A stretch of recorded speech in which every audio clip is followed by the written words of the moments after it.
안녕하세요. 11월 6일자 경제뉴스 요약 자료를 바탕으로 지금 한국경제 또 증시에서 가장 주목해야 할 부분들 좀 깊이 있게 살펴보겠습니다. 네. 최근에 시장 변동성이 커지고 신호들이 좀 엇갈리는데요. 이 경영자로서 시장 맥락을 이해하시는데 필요한 핵심 정보를 명확하게 정리해드리는 게 오늘 저희 목표입니다. 네, 맞습니다.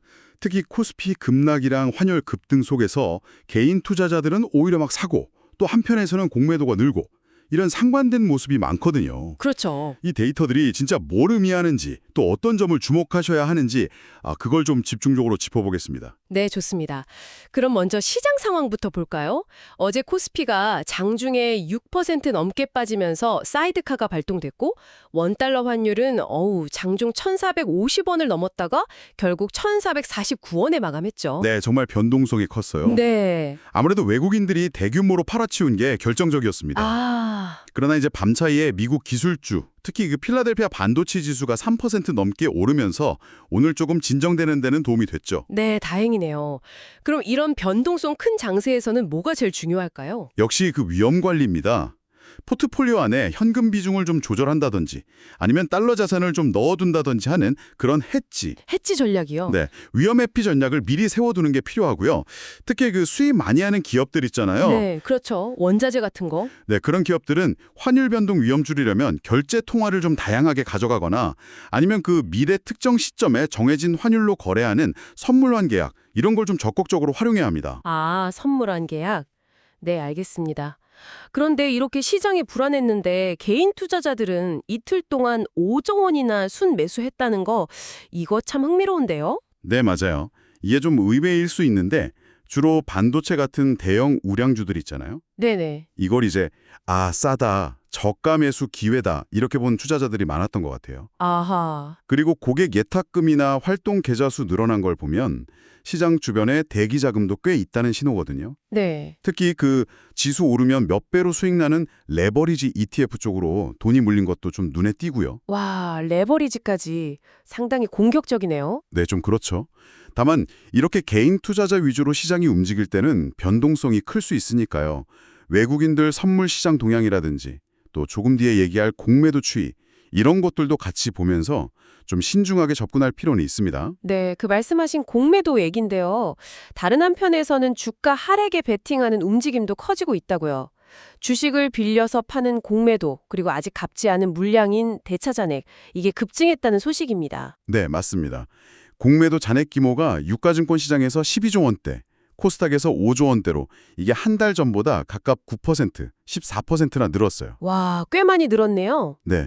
그리고 빌려간 뒤에 아직 안 갚은 주식 총액, 그러니까 대차 잔액은 123조 원대로 무려 17%나 급증했고요. 17%요? 어마어마한데요. 그렇죠.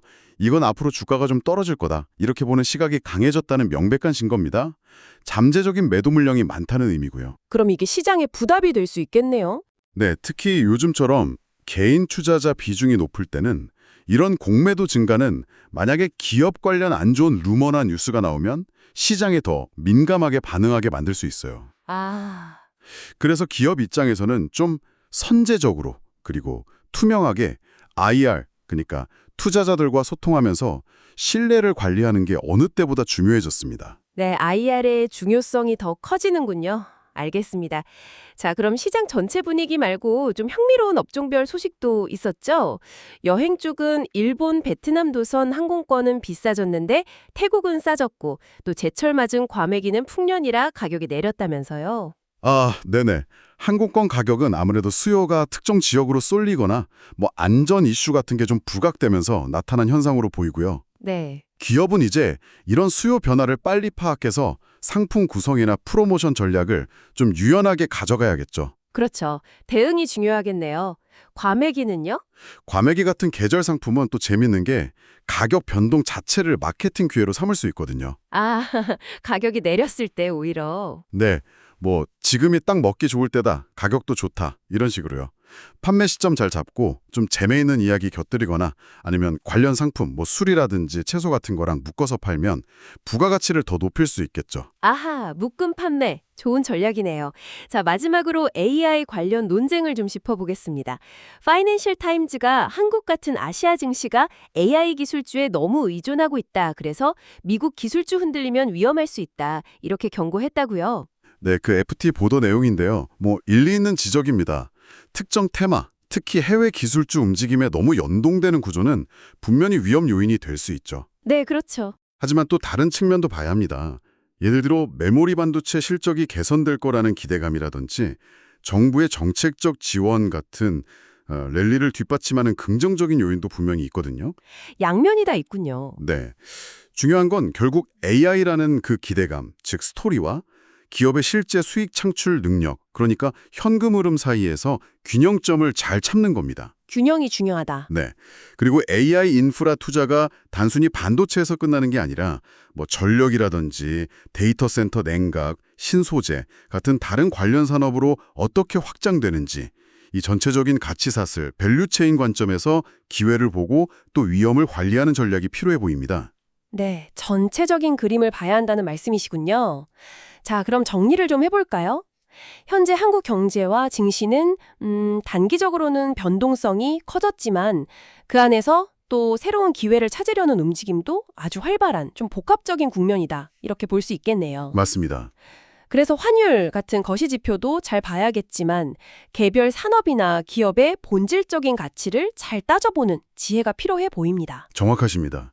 오늘 저희가 나눈 이야기들이 청취자분께서 현재 상황을 좀 입체적으로 이해하시고 또 합리적인 의사결정을 내리시는데 조금이나마 도움이 되었으면 좋겠습니다. 네. 그리고 마지막으로 한 가지 더 생각해 볼 질문을 좀 던져드리고 싶습니다. 네, 어떤 걸까요?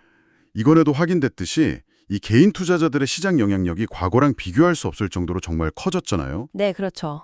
동학개미, 서학개미 하면서요. 네, 이러한 시장 구조의 근본적인 변화가 앞으로 기업 경영이나 IR 전략, 더 나아가서는 자본시장 전체에 어떤 장기적인 변화를 가져오게 될지 이 지문에 대한 답을 찾아가는 과정이 앞으로 굉장히 중요해질 것 같습니다. 아, 의미심장한 질문이네요. 개인 투자자의 부상이 가져올 장기적 변화. 네, 이 부분은 저희도 계속 주목해 보겠습니다. 오늘 분석 감사합니다. 네, 감사합니다.